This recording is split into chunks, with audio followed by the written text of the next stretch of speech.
今年咧就好高興啦，我係能夠咧參加呢個劍虹畫會嘅第一屆嘅畫展啦。咁我咧就畫咗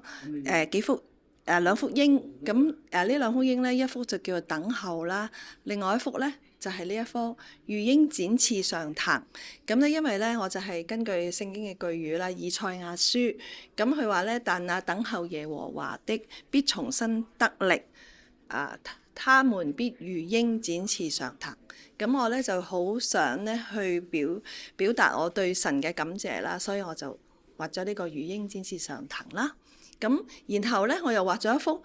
鷹喎，咁我就未為佢提名嘅。咁我就突然間諗起，咦？那等候耶和華的，咁呢個鷹咧就真係好似喺度等候緊一啲嘢咁，所以咧我又將呢一幅畫咧就命名為等候。咁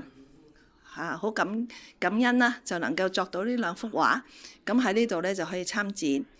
咁另外呢一幅咧，松鶴延年咧，就係咧，因為咧我就覺得可以咧畫呢個鶴啦，同埋松樹啦，就愛嚟咧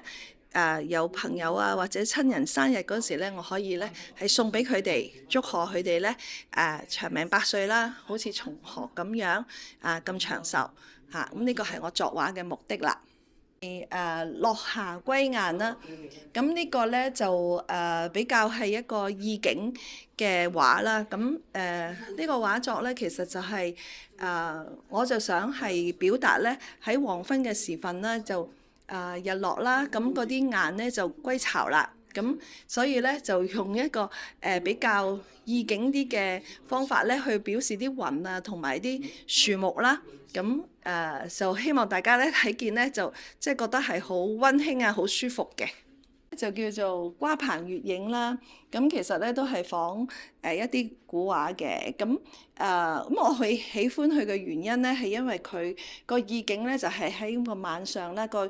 喺一個瓜棚下低有一個魚池啦，咁魚池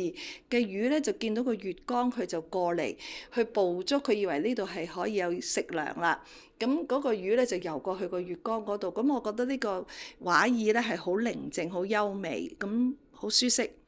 係一幅喺臨近農曆年嗰陣時咧，我就希望作一幅畫咧係賀年可以擺喺屋企嘅。咁當時咧我就想畫牡丹花啦，因為我都好喜歡牡丹花嘅，因為佢好豔麗啦。咁劉老師咧就指導我咧就用工筆嘅方式嚟畫咗呢一幅牡丹彩蝶畫。咁嗰個彩蝶咧就係好仔細啦，咁亦都咧同呢個牡丹花咧互相輝映啦。咁作完畫之後咧，我就請咗周建榮老師咧，就同我提咗一首詩啦。咁佢就提咗咧，佢話彩蝶翩千舞，名花爛漫開，因迎春意滿，還待好風來。咁咧就亦都咧幫我咧用同我喺上面提咗字。咁我覺得咧呢幅畫咧就個氣氛係好開心嘅，係好適合節日嘅氣氛。呢一幅咧係劉老師教我咧就畫咗一盆水仙花啦，咁佢亦都幫我提咗字金盞銀盤挺玉枝。咁當時咧就我覺得成幅畫嘅意境咧好清新啊，同埋咧嗰個水仙花咧都係我哋細個嗰陣時咧成日見嘅水仙花，好有親切感。咧亦都係農曆年之前要畫嘅畫啦，咁我就話不如學下畫錦鯉啦。咁畫咗3條錦鯉，同埋咧有啲浮萍啊，有啲花啊咁樣啦。咁我就要提字嗰時咧，我就望下呢幅畫咧，我就覺得啲魚喺個水裏邊咧游得好開心，咁我就諗起樂悠悠啦。咁我就諗起咧香港人嘅樂悠卡，所以咧我就命名咧佢係叫做樂悠悠，即係好似我哋咧可以咧出去咧去周圍去，因為有樂悠卡可以四處去遊覽咁嘅意思啦。呢個提子啦就係果實累累，佢個命名就係果實累累啦。咁呢啲提子咧，其實咧就係俾我咧寓意咧係神係菩提樹啦，我哋係枝子啦，離了他不能作什麼，所以咧我哋咧就要結聖靈嘅果子，所以咧就故意咧就係畫咗一啲好豐盛嘅提子，咁咧亦都係我哋喺神裏邊咧可以結好嘅果子。呢幅係叫月夜紅梅啦，咁我都好喜歡梅花嘅。咁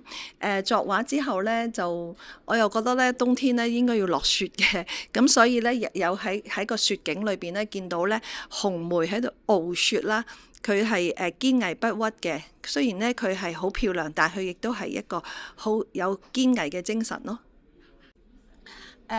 咁咧就好大膽咁樣想去嘗試畫一幅較為大嘅畫，咁咧就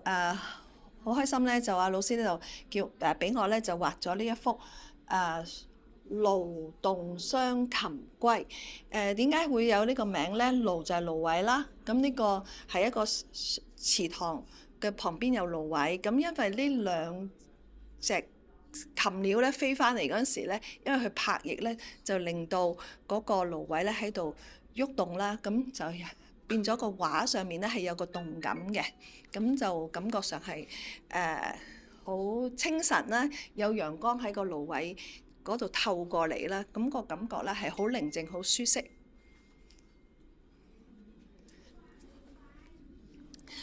呢一幅咧就係雪域風情，咁呢一幅咧就比較係